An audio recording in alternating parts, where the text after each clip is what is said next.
14 days.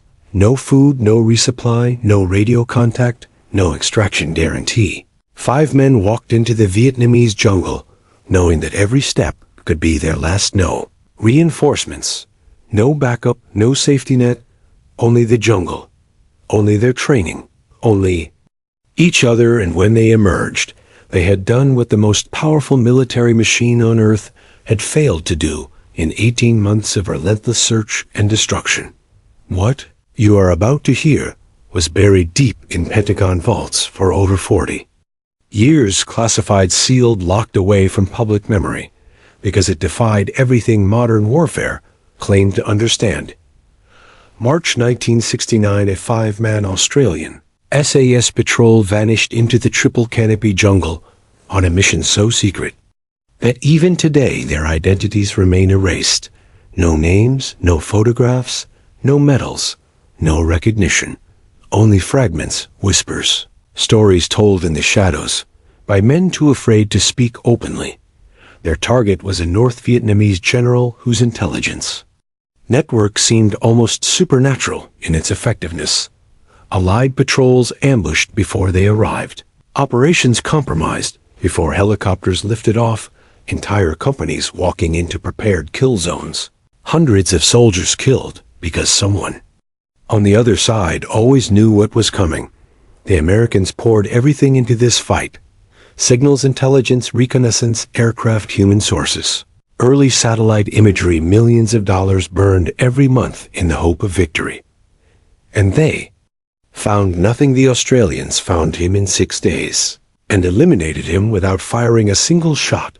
How did 5 men succeed where thousands failed? Why were their methods rejected? And why was the truth locked away for decades? The answers are uncomfortable. These men ate raw snakes and insects, drank rainwater filtered through leaves and bamboo, stopped bathing days before insertion until their skin smelled like rot, mud, and earth. They erased every trace of modern humanity from their bodies. They trained under Aboriginal trackers whose ancestors survived 40,000 years without technology. Men who could read the land like a book. Men who taught patience as a weapon, stillness as dominance, waiting as survival. The enemy gave them a name, Ma Rang Jungle Ghosts, and ghosts do not announce themselves. They watch, they wait, they strike, and then they vanish. But this is not a story about glory, it is about cost. About what happens when men cross a line and cannot return, about what is stolen from them in exchange for lethality and precision suicides. Years later, families shattered by silence, minds trapped in jungles long after the war ended, faces that appeared in dreams decades later. This is the untold story of the 14-day patrol. It begins at Nui Dat, when the American intelligence officer stepped off the helicopter. He immediately sensed something was wrong. The air smelled different. Not diesel, not smoke, not metal, but something wild, something alive, something that belonged neither to men nor machines. Then he saw them, 5 figures emerging from the tree line, so coated in mud, leaves, and earth that they looked like walking terrain.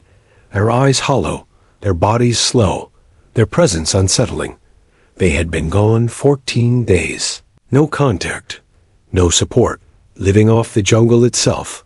They had crossed mountains, swamps, and razor sharp ridgelines, leech-infested valleys, hostile terrain riddled with enemy patrols and listening posts.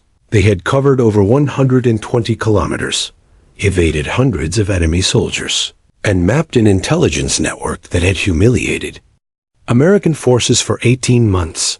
Not a single shot fired. The general had been killed with a blade in total silence. Inside a camp holding over 200 enemy troops, the patrol left no footprints, no cartridge cases, no signs of presence by morning. The enemy assumed internal betrayal. This was not warfare as the Americans understood it. This was something else entirely. The Australians called it going bush 5. Man patrols inserted far from objectives, walking for days to reach starting points, moving mostly at night, covering distances that seemed trivial on maps, but were punishing in reality. Every step planned, every movement rehearsed, every mistake potentially fatal. They carried no food that required fire, no metal that could reflect. Light radios used only if capture or death was certain. The first rule was smell American soldiers reeked of soap, tobacco, coffee, insect repellent. The enemy tracked them by scent alone. Australians remove this vulnerability.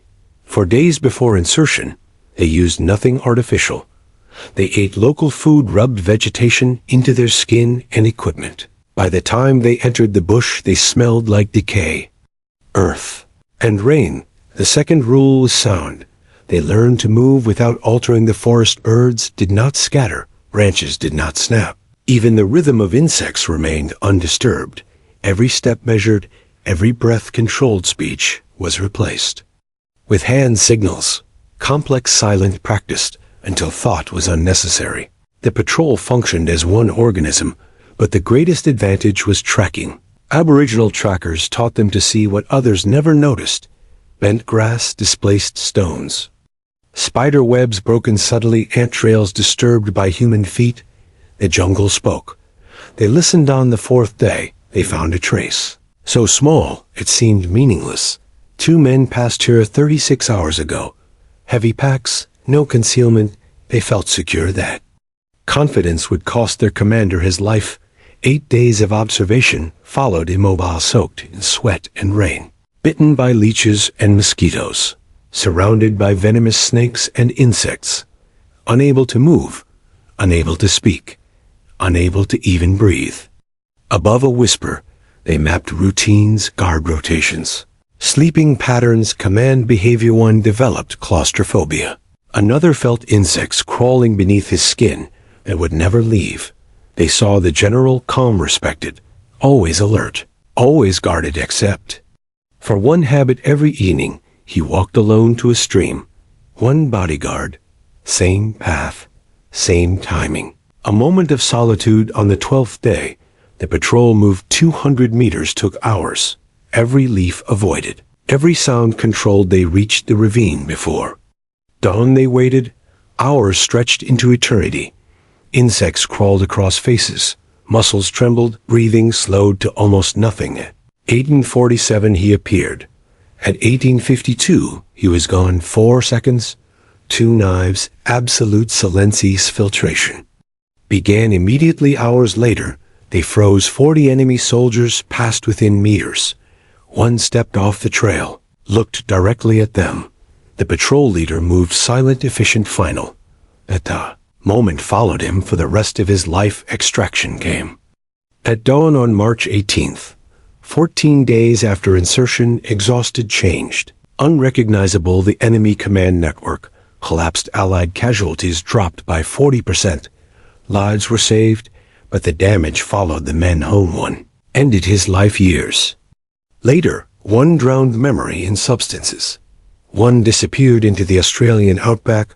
Only 2 survived. Something resembling peace. An American intelligence officer wrote a 40-page report urging the adoption of Australian methods. It was rejected officially. They were unsuitable. Unofficially, they were too brutal, too personal, too human, because technology does not feel guilt. Technology does not remember faces. Technology does not wake screaming. And that is the reason this story was buried. Because some truths are too dangerous. Because some men become more than human, and some never return.